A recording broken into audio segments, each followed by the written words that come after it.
Patricia Henderson didn't walk into the courtroom like a defendant.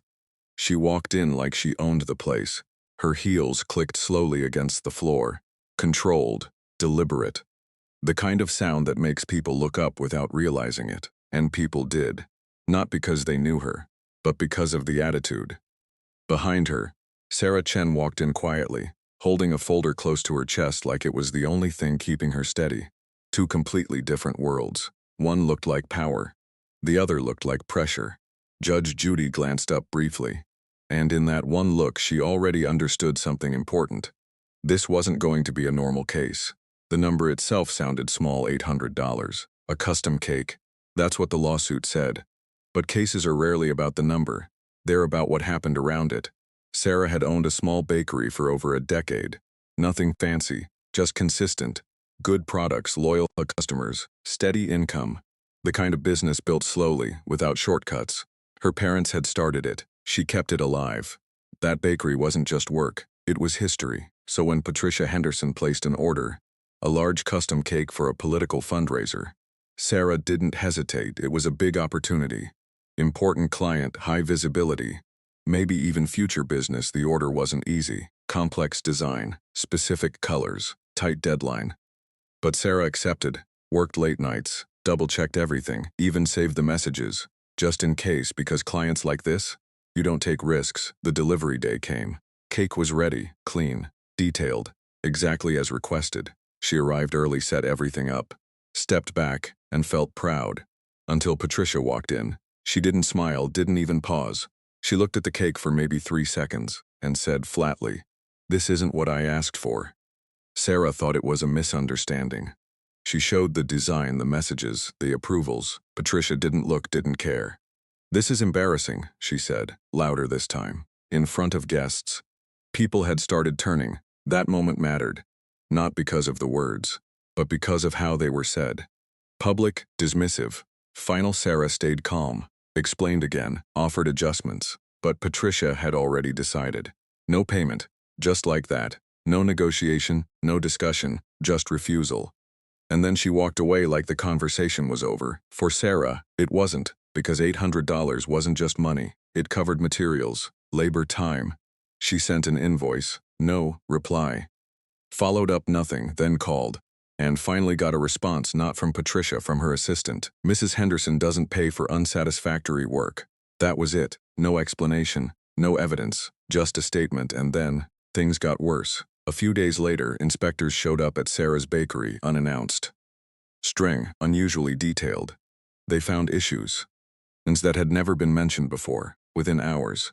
Temporary closure. Sarah was shocked, confused. She had passed inspections for years. Suddenly, she couldn't operate. She filed appeals, sent documents, tried to fix everything. But nothing moved. Weeks passed. Then months. Income stopped. Expenses didn't. And slowly the situation became clear. This wasn't random. It felt targeted. That's when she filed the case. Not because she wanted a fight, because she had no choice. Back in the courtroom, Judge Judy turned to Patricia. "Why didn't you pay?" Simple question. Patricia answered without hesitation. "Because the product was unacceptable." Confident, clean, practiced. Judge Judy nodded slightly, then looked at Sarah. "Do you have proof of what was delivered?" Sarah opened the folder. Photos, mengs, design approvals, everything organized carefully. That detail mattered because it showed something. Preparation, not emotion. Judge Judy reviewed the photos. The cake looked good, not just acceptable, professional. "Did you approve this design beforehand?" she asked. "Yes," Sarah said quietly. Judge Judy looked at Patricia. "Did you?" A pause, small, but visible. "Yes." And just like that, the case shifted, because now it wasn't about quality. It was about something else, and Judge Judy had noticed once that approval was confirmed.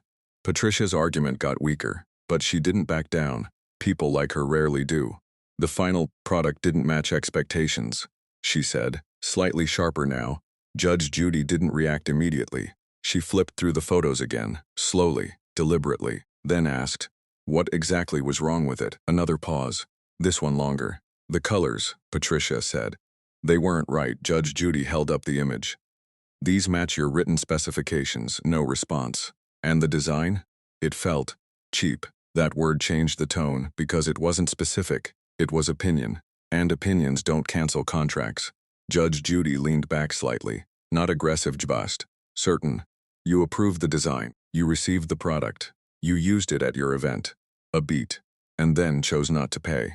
Patricia shifted in her seat. That confidence from earlier, it wasn't gone, but it wasn't stable anymore. You don't understand how high-level events work, she said. And that line, that was the mistake, not loud, not dramatic, but revealing, because it wasn't about the cake anymore. It was about status. Judge Judy's expression changed slightly. You're right, she said calmly. I'm focused on how agreements work. Silence. A few people in the audience exchanged looks. They felt it too. The shift. Judge Judy turned back to Sarah. When your bakery was inspected, had there been prior issues? No, Sarah said. Never. Do you have records?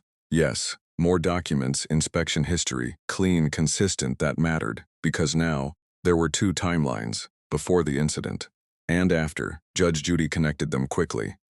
You refused to pay, and shortly after, her business was shut down. She looked at Patricia. Can you explain that timing? Patricia shook her head. That has nothing to do with me. Maybe it didn't. But it sounded weak, because it lacked detail, and in court, detail matters. Judge Judy didn't accuse. She didn't need to. She just let the gap sit there, unanswered, uncomfortable. Then she moved back to the contract. Did you sign this? Patricia looked at it briefly. Yes. No denial this time, no accusation. That told its own story. Judge Judy closed the folder, decision forming, but she wasn't rushing, because how you reach a conclusion matters as much as the conclusion itself. This is a straightforward case, she said, and that line changed everything because it cut through the noise. No drama, no exaggeration, just clarity. By the time Judge Judy spoke again, the outcome already felt decided. Not because of emotion, because of structure. Facts lined up, Tamalinen made sense. One side stayed consistent, the other shifted. You ordered a product, she said. You approved it, you received it, and you used it. Each sentence was simple, but together, final. You don't get to decide not to pay after the fact based on opinion. Patricia looked like she wanted to respond, but there wasn't much left to say, because the argument had already collapsed. Judge Judy turned slightly toward Sarah. You're awarded $800. A small number, but not a small moment, because for Sarah, it wasn't just about money anymore. It was about being heard. Then Judge Judy added, and I'm noting the inspection timeline for further review. Not dramatic, but important, because it acknowledged something without overreaching. Patricia exhaled sharply, frustrated, not shocked, because deep down, she probably saw it coming. The difference was, she wasn't used to it happening. Judge Judy gave one final look, not harsh, not soft, just direct. Business doesn't work on status, she said. It works on agreement. That line stayed, because it applied beyond the case. Patricia didn't argue further, didn't escalate. She gathered her things, left the courtroom, faster than she entered, and for the first time, without control. Sarah stayed seated for a moment, almost like she needed to confirm it was real, then quietly packed her folder. No celebration, no big reaction, just relief, the kind that shows up slowly. Because pressure doesn't disappear instantly, it fades. As she walked out, things weren't magically fixed. The bakery still needed to recover, finances still needed repair. But something had changed, deranged, because now, she wasn't stuck anymore, and that's what cases like this really show. Not dramatic takedowns, not viral one-liners, just something simpler: accountability. One person expected to avoid it, didn't. One person almost ignored, wasn't. And that difference, that's what people connect with. That's what keeps them watching. Because it feels real.